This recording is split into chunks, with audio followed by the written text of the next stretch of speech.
Ladies and gentlemen, boys and girls, to bees of tomorrow, welcome again to this discussion on interviews. Today, I'm actually going to lay before you one classic example of self profiling. A classic example of self profiling. So here I go. A young lady, 25 years,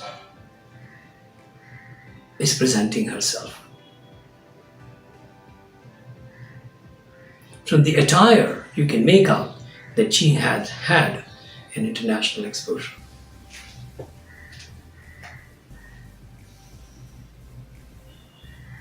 Here she goes. Hello, sir. I'm Lucy Grebel. I'm from Kenya. I studied in India till grade 8. I studied at Patiala.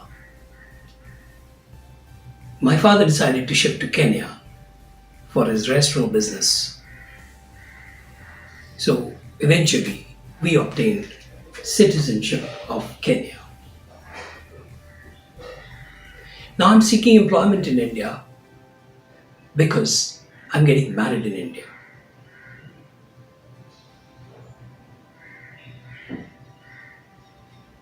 I've done post-graduation in hospitality industry, in hotel industry.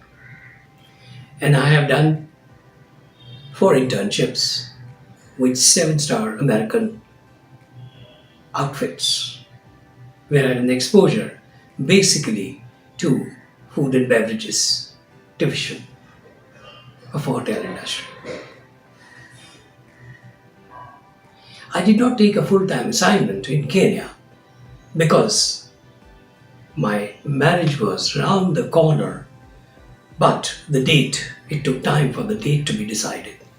So I know next month I'm getting married here. So I'm seeking opportunities in Hyderabad. By virtue of the education and by my personal interest, food and beverages would suit me very well.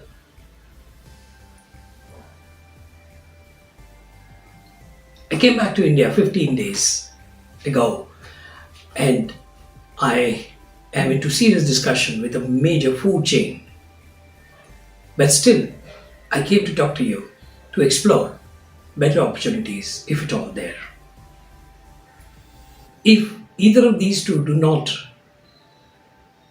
materialize, I have a choice to work as a semi-entrepreneur with my father's friend who has set up a restaurant in Hyderabad. So I did post-graduation in hotel management from a British university. I worked as interns in 4 7-star hotels, all the American outfits. I came back to India about a fortnight back and ever since started searching for opportunities. One major food chain is about to decide on my case, but I'm here in front of you to explore if there is any better possibility. If either of these two things do not materialize, I would probably work as an entrepreneur in my father's friend's restaurant in Hyderabad.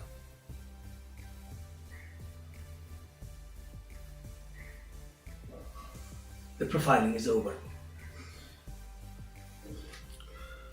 She was easily capable of talking much more than what she did. She is extremely competitive, has a complete knowledge about the international market for hospitality industry. She's cross-cultural.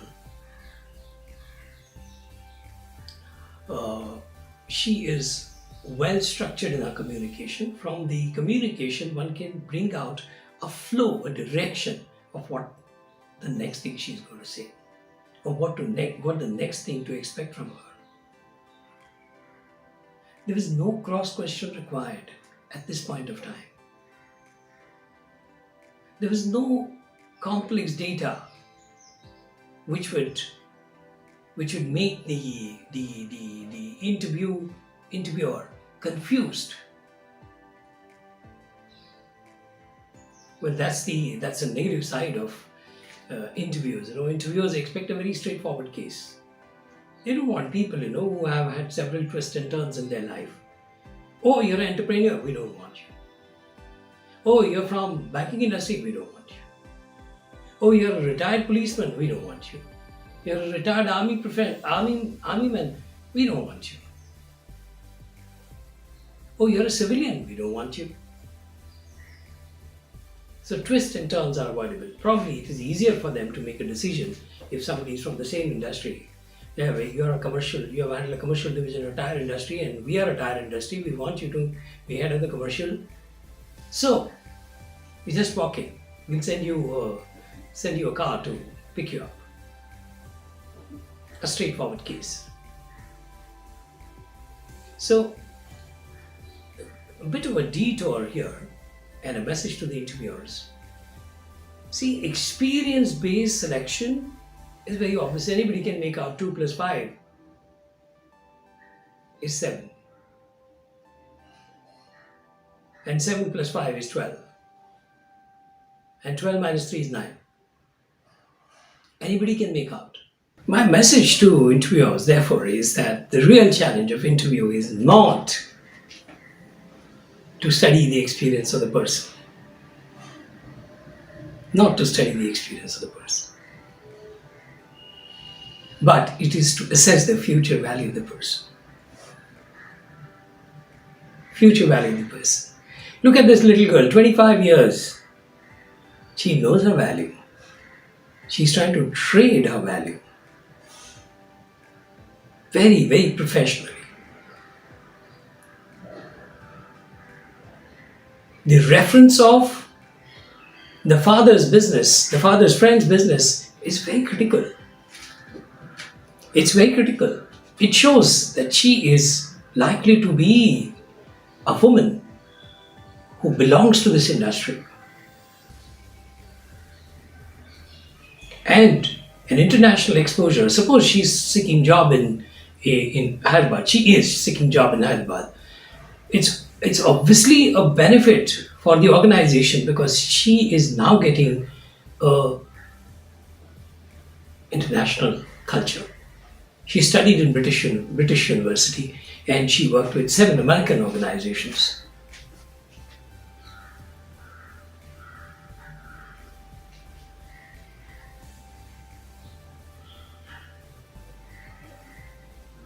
So the interviewer must be able to catch up with this idea. She is giving you a lot of idea.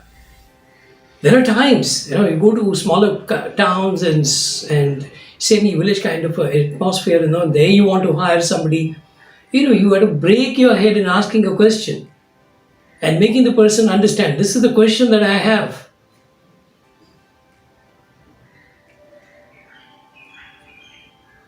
Once I had an occasion to interview somebody for a commercial executive position for a major MNC, but the factory was based in a small town, about 80 kilometers away from a major city. Somewhere during the discussion, we and I was interested in that candidate. So we talked more about it. So somewhere during the discussion, he said, "Sir, I can very well sell your product." So I said, "No, it's not selling. The job is not selling. The job is not selling. It's a commercial job." "Sir, that is business only, isn't it?"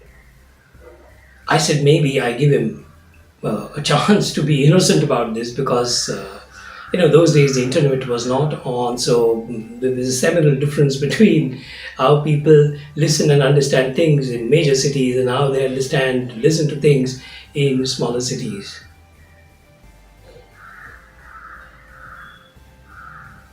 So a good patriot has to own the problems of our society, isn't it? So I went still with the next thing with him. I told him it's not selling, and commercial doesn't mean only selling. It could mean so many other things. But sir, I know your product. I was surprised how he knows the product because this was actually selling OEMs, so very to industries. Original equipment manufacturers they were. They were selling to large industries, process industries. So it is unlikely that this young boy will know what the product. So I said, "Come on, how do you know?" Sir, I know.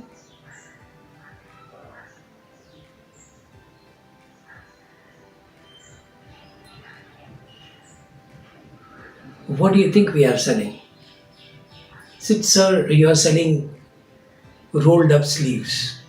I said, what? Rolled up sleeves? The word sleeve pertains to the joint of two pipes, and there's a sleeve over that so that the leakage is it becomes waterproof and airtight. That's a sleeve. So this little fellow, I was surprised. He knows the word sleeve and rolled up sleeves. So I was wondering what is this rolled up sleeves. I can understand aluminium sleeves, plastic sleeves, HDP sleeves,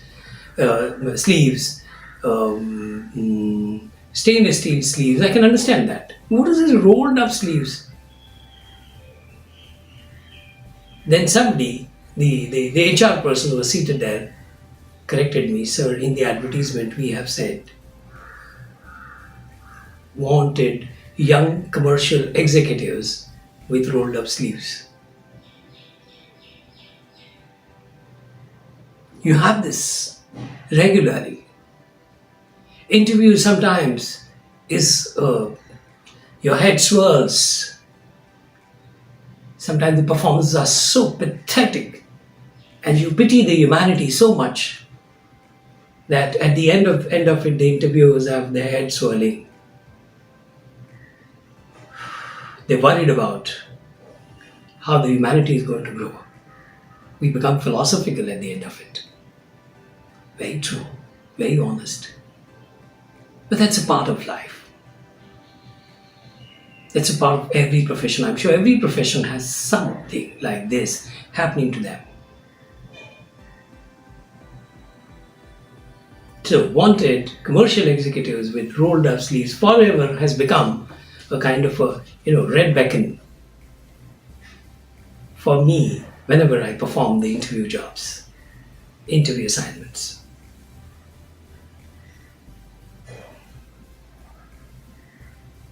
So, profiling comes in all kinds of ways, all kinds of suggestions.